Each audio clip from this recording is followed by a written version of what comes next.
Duplicate ఉందా లేదా అనేది ఫైండ్ అవుట్ చేయడం మన యొక్క టార్గెట్. సో ఇప్పుడు ఏంటంటే కనుక ఫస్ట్ ఆఫ్ ఆల్ మనం ఎరే రాసుకుందాం. మనకిచ్చిన ఎరే వచ్చేసి 1 2 3 1. This is the first thing. So అసలు ఇందులో డూప్లికేట్ ఉంటే అంటే nothing but if any repeated elements ఉంటే కనుక we should have to return true అని రిటర్న్ చేయాలి. ఒకవేళ ఏమీ డూప్లికేట్స్ లేకపోతే కనుక ఆ ఎరేలో we should have to return the false అనమాట. సో దానికోసం ఫస్ట్ ఆఫ్ ఆల్ మనం బ్రూట్ ఫోర్స్ అప్రోచ్ ఏం చేయొచ్చు అంటే కనుక వీ విల్ బీ టేకింగ్ ఒక ఫర్ లూప్ తీసుకుంటాము. ఆ ఫర్ లూప్ తీసుకుని ఏంటంటే ఫస్ట్లీ మనం ఒక ఐ అనేది ఇనీషియల్గా let us write firstly the indices.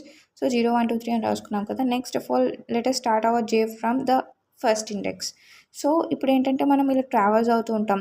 అంటే మనం ఈ ఐత్లో ఉన్న ఐత్ ఇండెక్స్లో ఉన్న ఎలిమెంట్ని we will be comparing this with this and this, అంటే రిమైనింగ్ ఇండిసెస్తో we will be comparing.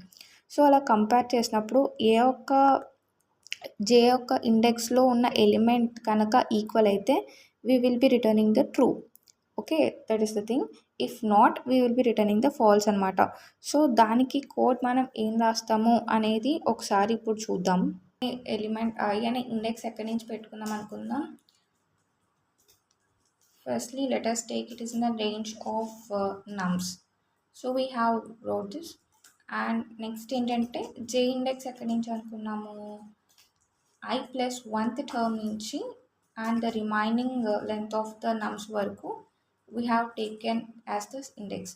So నా వాట్ వీఆర్ డూయింగ్, ఒకవేళ ఆ ఐత్ ఇండెక్స్లో ఉన్న ఎలిమెంట్ కనుక if that becomes is equals to jth index అయితే కనుక what we are suppose to do, we will be returning the true. Else మనం ఏం చేస్తాము, we will be returning the false in all the cases, which is nothing but there is no such duplicates anamata. So let us run this now. Okay, sorry.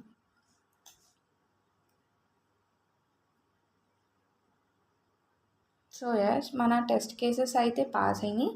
But ఇక్కడ ఏమవుతుందంటే మనకి submit చేసేటప్పుడు we will be getting the time limit exceed అనమాట. అంటే nothing but ఒక పెద్ద array తీసుకుంటే కనుక if array containing lot of elements తీసుకుంటే కనుక మనకి ఏమవుతుందంటే టైం లిమిట్ ఎక్సీడ్ అయిపోద్ది. అంటే as we are following the brute force approach which contains ఇది O of n² తీసుకుంటుంది కాబట్టి టైం లిమిట్ ఎక్సీడ్ అనేది మనకు వస్తుంది. So let us go for the better approach now. Better approach కనుక చూసినట్లయితే so we can use the set in the Python. Set అనేది ఏం చేస్తుందంటే కనుక it will be removing the duplicates. So duplicates ఏమైనా ఉంటే వాటిని రిమూవ్ చేసేస్తుంది. సో రిమూవ్ చేసేసి మనకి ఏంటంటే ద రిమైనింగ్ ఎలిమెంట్స్ని ఇస్తుంది. అంటే ఇప్పుడు మనకి ఏమి ఇస్తుంది, 1 2 3 అలా ఇస్తుంది అనమాట. The order may be various. ఓకేనా. సో ఇప్పుడు మనం సెట్ యూస్ చేసి ఎలా ప్రాబ్లమ్ని సాల్వ్ చేయొచ్చు అంటే కనుక ఇప్పుడు ఈ లెంత్ ఆఫ్ ద సెట్ ఎంత అవుతుంది, డూప్లికేట్స్ రిమూవ్ చేసేసిన తర్వాత 3 అవుతుంది. సో ఇఫ్ ఒరిజినల్ ఎరే ఏమీ డూప్లికేట్స్ లేకుండా ఇదే ఒరిజినల్ ఎరే అనుకుంటే అప్పుడు మన లెంత్ అవుతుంది 3 అవుతుంది. So if 3 is equals to 3 అయితే ఏంటి, డూప్లికేట్స్ ఏమీ లేవు. So then we will be returning the false. If కాదు, if for example the original array మనకి ఎంత, లెంత్ ఆఫ్ ద ఎరే 4 కదా. సో ఆఫ్టర్ మనం సెట్ కింద కన్వర్ట్ చేసి దాని యొక్క లెంత్ ఫైండ్ అవుట్ చేస్తే మనకి ఎంత వస్తుంది, we will be getting the length as 3. So as 4 not is equals to 3 కాబట్టి we can say that there are some duplicates ఉన్నాయని మనం చెప్పచ్చు కదా. So what we can conclude by using this set. Now let us write the code for that.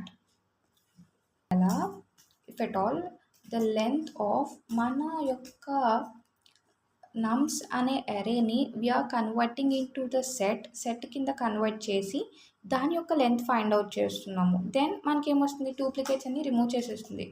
If that is equals to our original array యొక్క length. ఒకవేళ అది equal అయితే మనం ఏం రిటర్న్ చేస్తాము, we will be known that మనకి duplicates ఏమీ లేవు. సో డూప్లికేట్స్ ఏమీ లేకపోతే ఏం చేయాలి, we should have to return the false అనమాట. Okay, if not we have to return the true. That's it. So let us run now. Run 90. So let us submit. Yes, it is passed, and we got a runtime of 3 milliseconds. That's okay now. It beats a 99%. So yes, that's the way of solving this.